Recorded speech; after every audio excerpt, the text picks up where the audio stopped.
بسم الله والصلاة والسلام على رسول الله صلى الله عليه وسلم. الحقيقة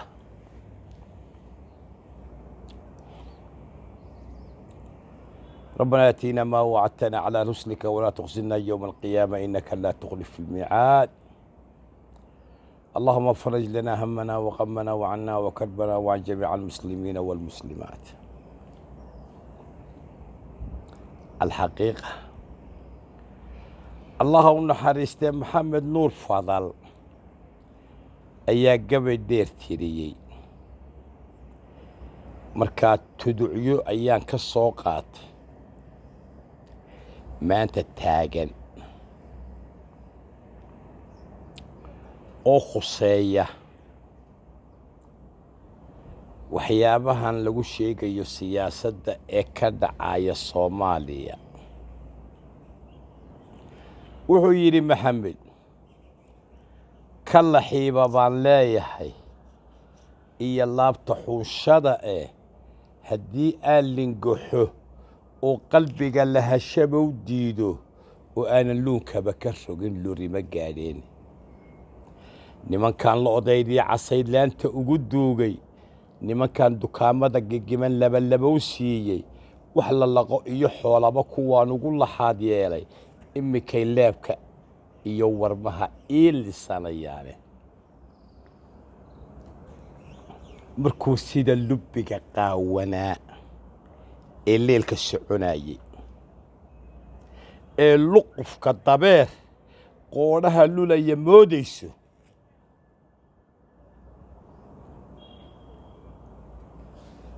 tuducyadaasi aqalka sare waa khuseeyaan, xukuumadda xasan cali khayrena waa khuseeyaan. ninba intuu rabo ha ka qaato, anigu ma macnaynayo.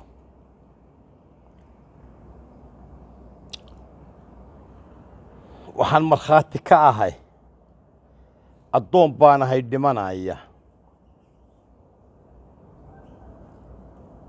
in labada aqal ay isku raaceen hindisa sharciyeedkii doorashooyinka ee baarlamaanka la keenay. waxaan markhaati ilaahay ka ahay in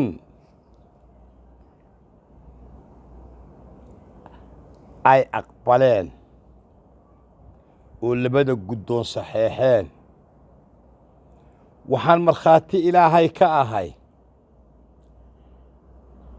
in ay Soomaaliya maanta u dabran tahay labadaa aqal. aqalkii baarlamaanku shalay buu furmay.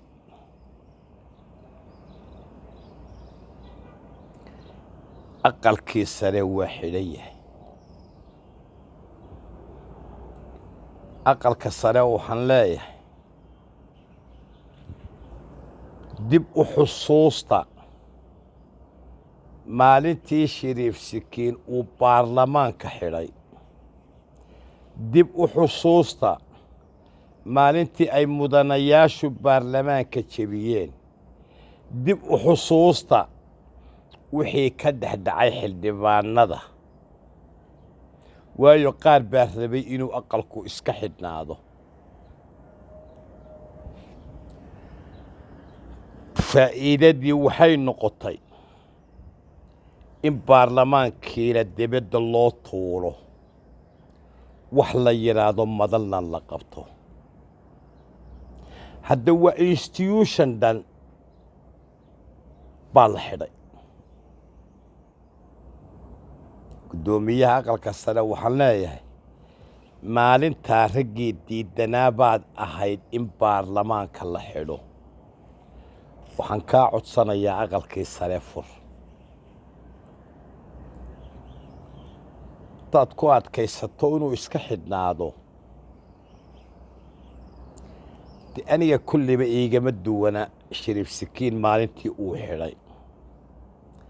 awalbana dee aqalka sare itaalba ma lahayno, wax dastuurka ugu qoran maba jirin.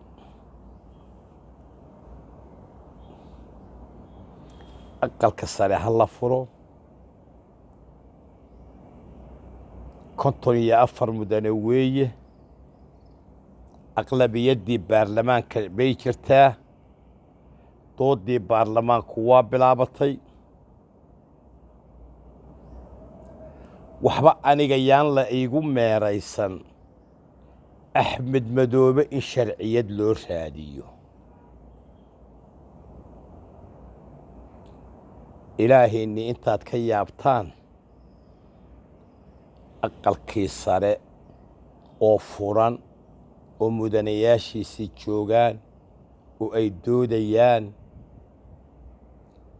iyo wixii idinku aad saxeexdeen ee ansixiseen oo aad meel marisaan weligiin badilay tagtag sameeya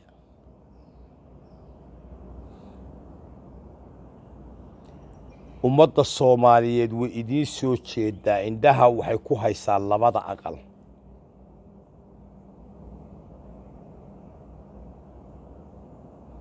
الحقيقة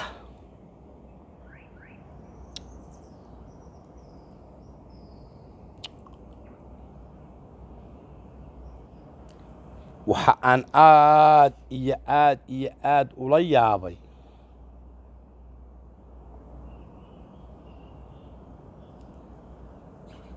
rag soo maray madaxweynenimo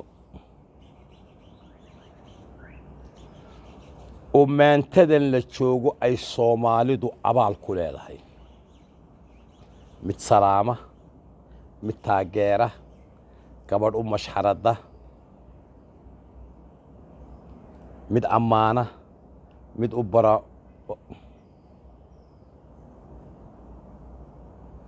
labada madaxweyne waxaan leeyahay ee dalka soo maray abaalgud baa ummaddu idinku leedahay abaalgudkeedu waxa weeye inaad maqashiisaan hadal wanaagsan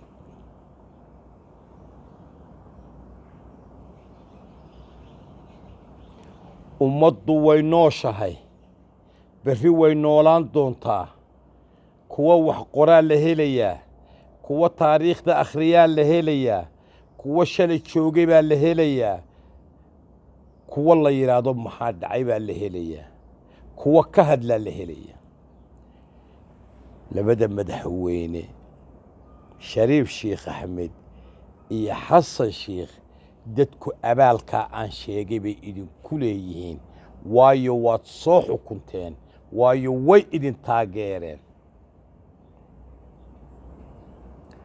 wararkan afkiina ka soo baxaya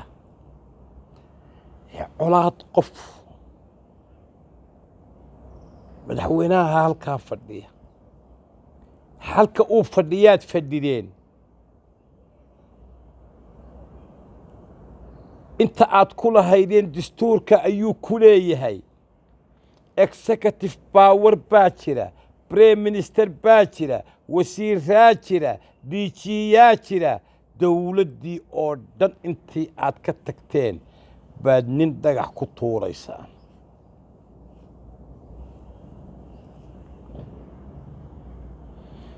waxay aniga ila tahay wixii aad tiraahdeenna waa rikood garaysan yihiin wixii dambe waxaan idinkula talinayaa dadku waxay idinku leeyihiin oo abaala mariya qodobkaana intaasaan ku dhaafaya waa iga talo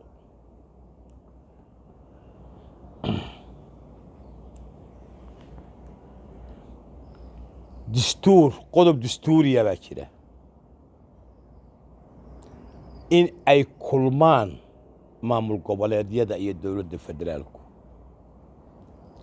ilaahay baan la hortegayaa inuu siciidana u yeelay oo uu yiri war dushayada diyaaradha ku marina kaalay axmed madoobay kaga digtay waxa wax loo raadinayaa sharciyad waa axmed madoobe dowladduna waxay tidhi wixii kismaayo ka soo baxay ma aqoonsanin.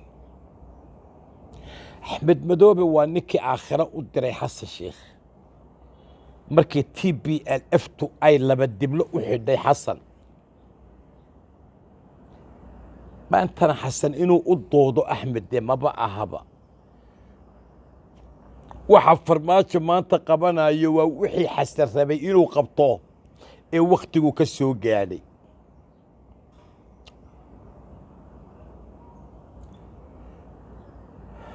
الحقيقة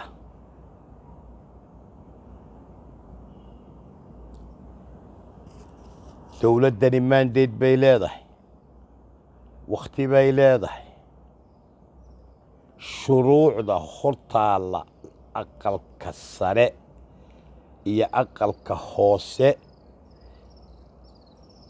ee baarlamaanka ee weliba isagu awoodda leeyahay. waxa idinku dhejiyey 40 qodob ee ay idinka sugayso Xaliime Yarey anigu garan maayo. inkastoo shalay wasiirka arrimaha gudaha aan arkayay inuu baarlamaanka tegey, waana u mahadnaqayaa baarlamaankii oo furan.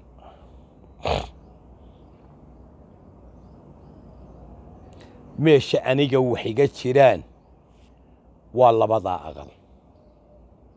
meesha ay Soomaali oo dhan ay wax ka jiraan waa labadaa aqal. quluub alcaarifiin lahaa cuyuun. garanay tactic delayedka mar hore ayuu soo bilowday. meesha ay ku biyo shuban doontana waa ii muuqataa civil war. idinkay idin jirtaa. haddaan qofku aanu sharciyad wax ku doonayn, haddaanu qofku kursigii uu ku fadhiyey wixii hor yeelay aanu dhammaystirayn, haddii bannaanka laga hanjabayo, haddii qoraallo kala gedisani ay soo baxayaan, wuxuuba waa axmed madoobe baanu sharciyad u raadinaynaa. xukuumadda waxaan leeyahay shalayto idinkaa axmed madoobe yidhi ma aanaan aqoonsanin.